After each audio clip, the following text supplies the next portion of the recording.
High friends, welcome to my channel Sadhana's kitchen and blog.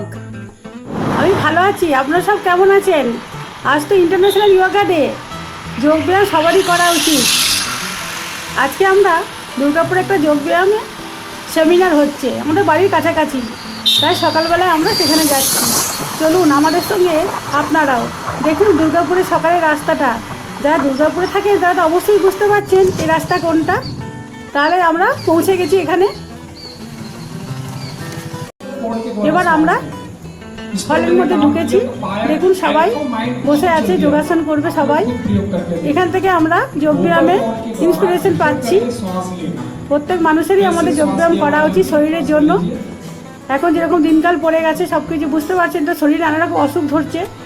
সব কিছু আমরা যোগাসন করলে এভরিডে যদি আমরা লাইফস্টাইলের মধ্যে রাখি, তাহলে আমরা নানা রকম অসুখ থেকে মুক্তি পেতে পারি।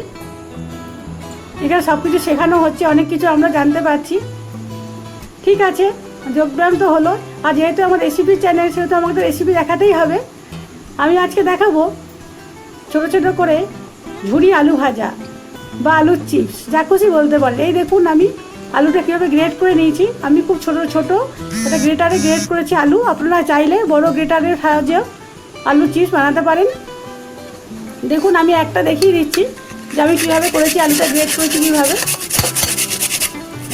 যারা আমার চ্যানেলটিকে সাবস্ক্রাইব করে দিয়েছেন তাদেরকে অসংখ্য ধন্যবাদ। আর যারা এখনও করেননি তারা প্লিজ করে দেবেন। আমি এইভাবেই আলুটা গ্রেট করে নিচ্ছি। একটা দেখানোর জন্য আমি রেখেছিলাম, বাকিটা আমি আগেই করে রেখেছি। আলুটা গ্রেট করে রেখেছি। এটা খুবই অসাধারণ খেতে। প্রত্যেকটা বিয়ে বাড়িতে দেখবেন, যে কোনো অনুষ্ঠান বাড়িতে এটা একটা আদর্শ রেসিপি। মুগের ডালের সাথে এটা থাকলে মানে একদম পুরো ভাত খাওয়া হয়ে যায়। আপনারাই বলুন, এটা অসাধারণ একটা রেসিপি, অসাধারণ খেতে লাগে। আপনারা খেয়ে দেখবেন, আমরা তো খুবই পছন্দ করি।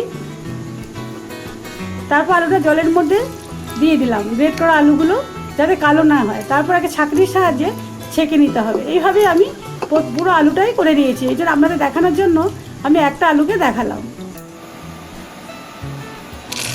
এরপর আমি একটা কড়াই বসিয়ে দিলাম, দিয়ে প্রথমে বাদামগুলো ভেজে নিচ্ছি।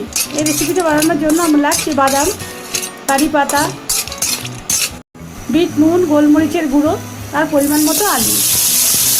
বাদামটা আমার মোটামুটি ভাজা হয়ে গেছে, তখন আমি দিয়ে দিলাম কারি পাতা। আর এই কারি পাতা আমাদের গাছেরই, গাছ থেকে অল্প পাতা নিয়ে এলাম।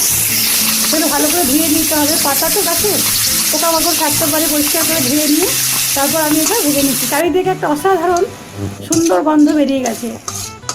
কারি পাতার গন্ধ তো খুবই ভালো লাগে। আর এইসব চিপস হিসেবে চানাচুরের মধ্যে কারি পাতা থাকলে খুবই ভালো লাগে। বাদাম আর কারি পাতা ভাজা হয়ে গেছে আমার। এগুলো আমি একটা প্লেটের মধ্যে এবার তুলে নেব। হ্যাঁ, প্লেটের মধ্যে তুলে নিলাম।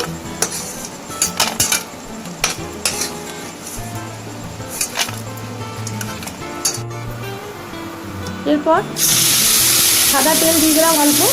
এটা অবশ্যই সাদা তেলে হবে। তারপর আমি অল্প অল্প করে সমস্ত আলুগুলো ফ্রাই করে নেব। খুব বেশি লাল কড়া করে ভাজতে হবে না। প্রথমে কিন্তু নুন দিতে হবে না, আলু ভাজার সময় নুন দেব না। একে একে আমি সব আলু ভেজে নেব।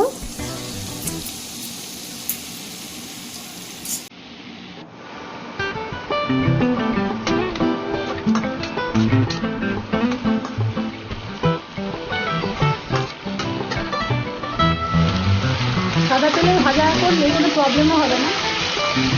আর সাদা তেলের টেস্টটা খুব ভালো হবে। সানরাতে ভাজলে না খুব ভালো হয় এই রেসিপিটা। আমার মেয়ের তো একটা ফেভারিট এটা, এই রেসিপিটা প্রচণ্ড ভালোবাসে। ওর জন্য মাঝে মাঝে আমাকে বানিয়ে দিতে হয়। তাই ভাবলাম এই রেসিপিটা আপনাদেরকেও দেখাই।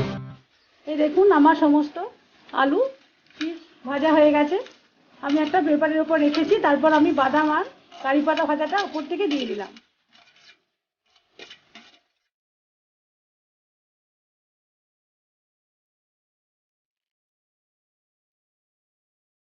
যেহেতু আমি নুন দিইনি, তাই এখন বিট নুন আর গোলমরিচের গুঁড়ো ওপর থেকে ছড়িয়ে দেব, টেস্টটা আরও বাড়ানোর জন্য। আপনারাও এভাবে বানাবেন আমার মতো করে। আর শুধু আমার কথা একবার শুনে দেখুন, এই রেসিপিটা বানিয়ে মুগের ডালের সাথে শুধু খাবেন গরম ভাতে, দেখবেন কীরকম ভালো লাগে। কতটা ভালো লাগলো আপনাদের কমেন্টের মাধ্যমে অবশ্যই জানাবেন। তারপর আমি পুরো মিশিয়ে দিলাম। দেখুন কি সুন্দর লাগছে দেখতে রেসিপিটা, দেখেই মনে হচ্ছে না খাই।